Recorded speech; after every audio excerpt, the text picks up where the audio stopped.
નહીં ચડે ને જરા પૂછી લો. બહુ સરસ. અરે મહારાજ, રબારી ભાઈનું કેવું એવું છે કે મહારાજને સત્ય કહેશું તો રીસ તો નહીં ચડે ને? અરે પ્રધાનજી, રબારી ભાઈ ને કોઈ જે વાત સચ્ચે કહો.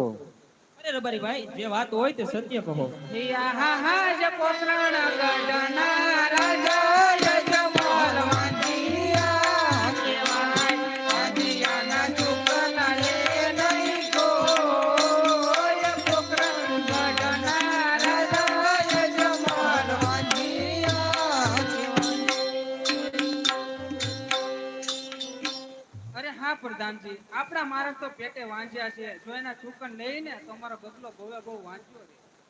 અરે મહારાજ, રબારી ભાઈનું કેવું એવું છે કે આપના મહારાજ તો વાંજ્યા છે અને એના સુકન લઈને જાય તો અમારો ગોગો ભવ ભવ વાંજ્યો રહે. અરે પ્રધાનજી, મારે લાચા લક્ષ્મી સગુણા ત્રણ ત્રણ દીકરી તો વાંચે કેમ કહેવાય? અરે રબારી ભાઈ, આપના મહારાજને લાસા લક્ષ્મી અને સગુણા ત્રણ ત્રણ દીકરી હોવા છતાં વાંજ્યા શા માટે કહેવાય?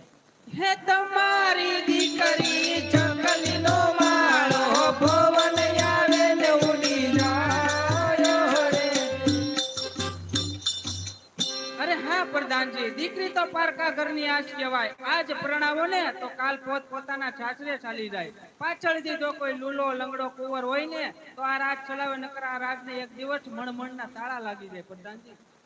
અરે મહારાજ, રબારી ભાઈનું કેવું એવું છે દીકરી તો એક પારકા ઘરની આશ કહેવાય. આજે પરણાવો તો કાલ પોતાના સાસરે જાય. પાછળથી બાડો બુબો લંગડો કુંવર હોય તો આ રાજ ચાલે, નકર મણમણના તાળા દેવાય. મહારાજ હા પ્રધાનજી, રબારી ભાઈ ની વાત કઈ બહુ સાચી છે. અને આજે વાળા સુકન છે તો કાલે સોળા સુકન આના કરવા જોઈએ. અરે રબારી ભાઈ, આજે તમને અવળા સુકન ચાવ તો કાલ સવળા સુકન લઈને આના તેડવા જજો. હે સુકન લેવા હાયલો રબારી ભાઈ, સુકન લેવા.